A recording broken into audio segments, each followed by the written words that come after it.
everybody. Jeff Cowan here from Jeff Cowan's Pro Talk. Thank you for watching and listening and returning to my weekly podcast entitled Right Service, Write Your Own Paycheck, The Path to Making Over $100,000 a year when writing service in the automotive industry in the United States of America and or Canada. Now at this recording, 20% of you doing that job are making just that, $100,000 a year or more writing service, but that means that 80% of you are not. So what are we going to do about that?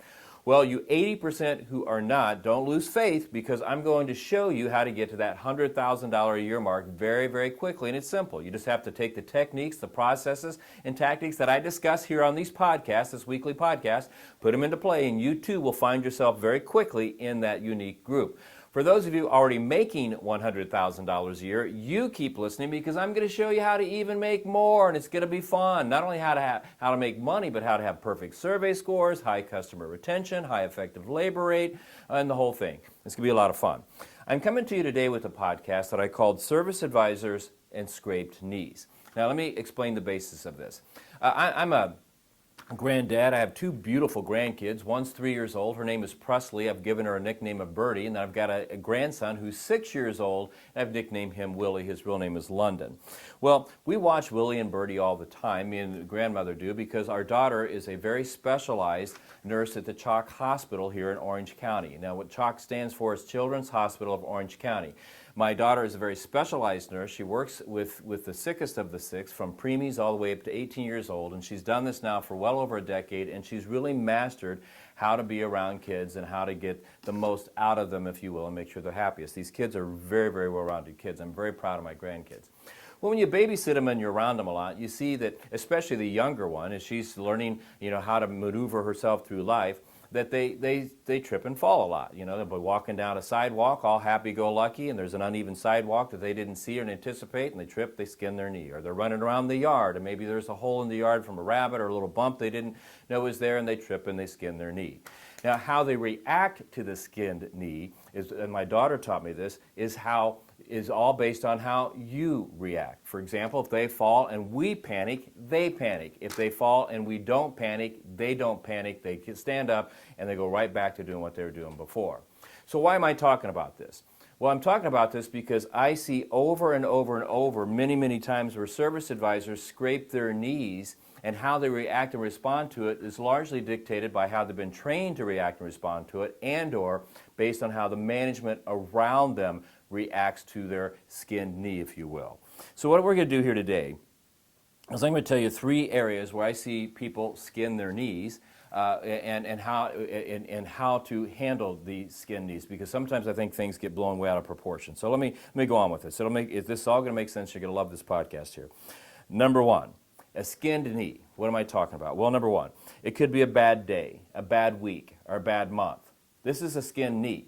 You're in the sales profession. When you're in the sales profession, if you're doing it right, you're going to have a lot of great days. You're going to have a lot of big sales days. You're going to have numbers that are above average. You're going to meet quotas. You're going to blow quotas out of the place. Everybody's going to be happy. You're going to have happy customers and the like. But numbers are going to dictate that every once in a while you will have a bad day. I mean, if there's a foot of snow on the ground and nobody can come in and you can't sell anything, or if it's really, really hot outside and nobody comes in, or maybe there's an ad that was placed that didn't hit, or it's just that time of year, or maybe you talked to a bunch of people because a bunch of people came in and you couldn't get anybody to say yes. Those days are going to happen. Those weeks are going to happen. You're going to have a month occasionally that will happen. And the way you react to that and respond is going to dictate how successful you are in the future. And let me tell you, whether it's a bad day, a bad week, or a bad month, it's nothing more than a skinned knee. Okay, you had a bad day. It doesn't mean tomorrow's going to be bad. Okay, you had a bad week. It doesn't mean the next week's going to be bad. Okay, it was a slow month. It doesn't mean the next month is going to be slow. Because if you program, oh, here we are, it's the middle of winter, and it's December, and nobody buys anything in December, then guess what's going to happen? Nobody's going to buy anything because you've already dictated to yourself what's going to happen.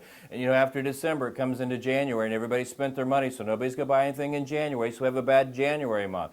And it's February, and it's got Valentine's Day and the Super Bowl, and so nobody's paying attention. It's just before, and we excuse ourselves after we fall down and we skin our knee and see it and don't see it for anything other than what it is. It's just a skinned knee. So what? It was slow this month. Doesn't mean next month's going to be bad. So what? It was slow today. It doesn't mean tomorrow's going to be bad. Another area where I see people skin their knees is when they're dealing with a bad customer. So many times I see advisors that will write up 15 customers a day, and every day typically you're going to have that one or two customers who just go sideways on you for no apparent reason. And it's a skin knee. It's no big deal. But what we do is we react to those customers like we've got a broken leg, like we've had an amputation, and we chase them around and we make ourselves miserable because this one or two people have the wrong attitude or a bad attitude, and the 13 or 14 people who came in who are great customers get no attention. And we forget about them, and it ruins the whole day. Now, let me tell you why there's a problem with this. If you get a bad customer and you build your day around that and you let them bring you down and you focus too much on that, here's the problems with it. Number one, if you overreact to a bad customer, you're training them to be bad customers. Because the more bad they are, the more you react, the more they see that's the way they need to act to get what they want. The second problem with this is, if you ignore the people who come in and play by your rules and are happy-go-lucky customers, they buy things, and if you're not paying enough attention, they're going to feel ignored, and they're going to pick up their stuff, they're going to take their business, and they're going to go someplace else. So you can't let these skinned knees, these customers, dictate your attitude or your progress throughout the day, week, or month. And besides, you can get rid of most of those people if you use the word tracks we've talked about in past podcasts. And you should go look these up. There's four of them in particular that you should really be familiar with. They're the basis of our whole process. One is called the Business Development Center word track, and we call it that because typically a business development center who's taking incoming telephone calls, setting up service check-in times, and getting people to come in, they're the first contact with the customer, they say it. But if you're the first contact, you have no BDC, and you're the one setting up the times when people come in, you need to memorize that word track. You also need to memorize word track 1 and 2, word tracks entitled Service Advisor 1 and Service Advisor 2, and then a fourth word track called Realistic Expectations. I've talked about these a bunch in past podcasts. I'm not going to go into them now, but what they do is they take these customers who seem to be bad and skin your knees and ruin your days, and they eliminate them or bring them down to nothing. But again, you can't let these people, these skin knees, ruin your day. Now, there's a third thing that I call a skin knee, but before I get into that, I wanted to share with you something that we've got going on here.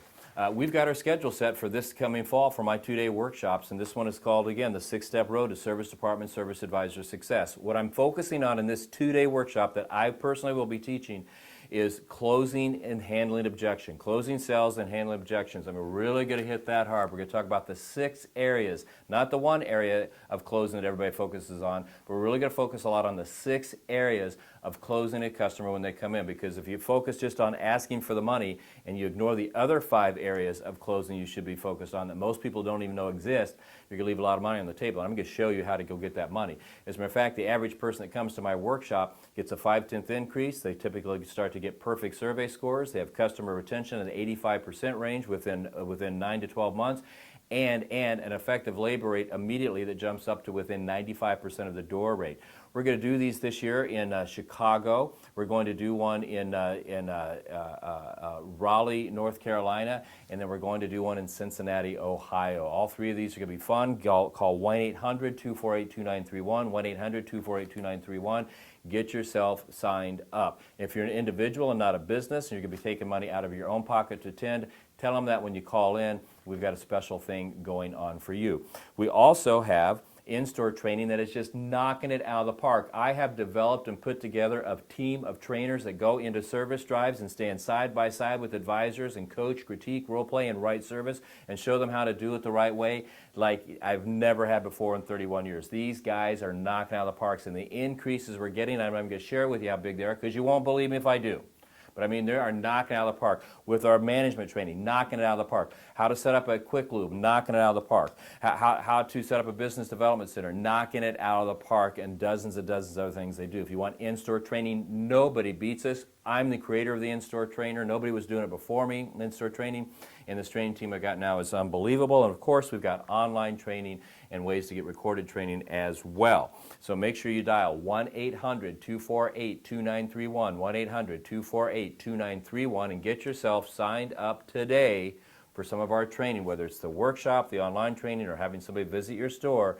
You want to get signed up for this stuff. I mean, why would you want to go in and work your 40 to 50 hours a week and not maximize the opportunity? Because if you're standing on a service drive today and you're not in that $100,000 range, advisors, you're doing something wrong. Has nothing, zero to do with the location, zero to do with franchise, zero to do with any of that stuff. If it has everything to do with you and how well you're trained and prepared to handle each and every one of these customers. So get off your duff, dial 1-800-248-2931, and let's get this thing turned around right now. Okay, so back to this. We were talking about skin knees and things that I refer to as skin knees. And so let me just go back here and reiterate. A bad day, a bad week, or a bad month, it's a skin knee. You don't cry. You don't sit around and mope around about it for weeks and weeks and weeks. You stand up, you brush yourself up, you get yourself retrained, you go back out and you give it everything you got every time with every customer, and you go and you get it done. Another skin knee. Bad customer. Don't focus your entire day on one or two bad people when the other 14 people are buying stuff and they're happy, whatever. Pay attention to them as well. I mean, handle these bad people, but don't make your whole day and build around that, and don't let them bring you down. It's a skin knee. Get up, walk it off, and go.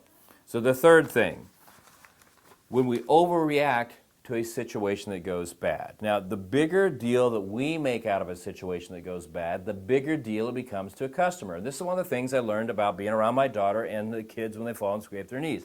If they fall and our reaction is, oh my God, what's going on? And they see the fear in our face, they get fearful, they start crying, and now it's an hour-long process to bring them down off the ceiling to let them know that all you did was scrape your knee, okay?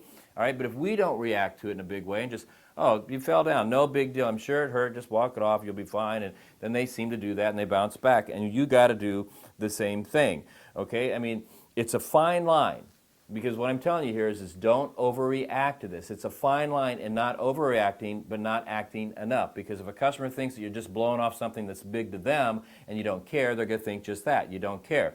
But if you overreact, you're training them that you're training them to believe that this is a big situation and they can get a lot out of it. So, to bring this all together, steps to recovering from scraped knees. Real easy to do. Number one, how bad was the fall? I mean, that's the first thing you got to ask. How bad was the fall? And there's three types of falls. And so here we go. How bad was the fall? Number one, was it they just fell down and they really didn't even scrape their knee, they just hit it? If so, then just get back up and go. And again, your reaction is going to, you had a bad day yesterday? No big deal. You got 21 more days. Get this thing turned around. Don't worry about it. Let's go, go, go, go, go. Everybody has a bad day. All right? The next one. They fell and they scraped their knee, but there's a little bit of blood and they did lose maybe a little bit of skin, so we're going to walk it off. Okay, so what do I mean in advisor terms? Okay, so you had a bad week. And we don't want to have another bad week, so what we're going to do is we're going to go home over the weekend or our day off. We're going to re-energize ourselves. We're going to get our head together. We're going to listen to some motivational tapes, read some motivational books. We're going to take a look at our training. We're going to spend a half hour, an hour every day refocusing on my weak spots. And we're going to walk this thing off so we don't have 2 bad weeks in a row. And then the third and worst type of fall is where we have to go to the hospital, the emergency room. Okay? So if that happens, there's a little bit of blood. Again, there's no need to panic. All right, what we do is we're going to double down. We're going to go back through training. We're going to get back on a rigorous training schedule, because obviously if you're having a bad month, then something went wrong and something's out of whack, and maybe you have to sit down and reorganize your process or do things a little bit differently because the customer's changed, the product changed, or something like that. But you always approach it with, okay, we fell down, we had a bad month. Do we have an option here? We can keep everything the same and risk having another bad month, 2 in a row, 3 in a row, 4 in a row, or we can take a look at last month's bad month, look ourselves in the mirror and be totally honest and tell ourselves why we had a bad month. Did I walk around every car every time they came in? Did I point things out every time when I saw something? Did I make a full presentation on it? Did I use my multi-point inspection? Did I do my follow-up calls? Did I talk to the customer? Did I over-text them, not text them enough? Over-email them? Did I use video? Did I send follow-up notes? Did I send follow-up letters? Did I call them and ask them how things were going on? Did I do all that stuff every time with every customer? Because if you did, then maybe it's not the customer, maybe it was the product, maybe it was the weather, maybe it was something else. But you got to look first at yourself, because 99.9% of the time when somebody has a bad month, it's usually because the person that had the bad month didn't do something they needed to be doing to satisfy those customers and get them to buy. Okay, a scraped knee is nothing more than that. It's a scraped knee. It's not a broken leg. It's not a life-threatening injury, and you're going to have them. Again, it could be something as little as a bad day, a bad week, or a bad month. It could be a bad customer. Don't let them bring you down, or it could be a bad situation that happened. Don't overreact to it. Don't overreact to a scraped knee, and nobody else will either. Hey, my name is Jeff Cowan from Jeff Cowan's Pro Talk, and I thank you for listening to this week's podcast. And I want to invite you to come back next week and listen again, as I'll have another great message for you and some more tactics and techniques and processes that you can use to get that $100,000 a year annual income club. So with that, between now and next week, I want you to do me a favor. I want you to go out and help as many customers as you can, get them as excited about you and your product and your business, and get them to get everything they need so you can sell it to them and get the commission that you have earned, and it's going to allow you to have the lifestyle that you've only dreamed about. It's a lot of fun. Go get it. If you're going to stand there, why not maximize the opportunity? Because I can tell you this, between now and next week, that's exactly what I'm going to do.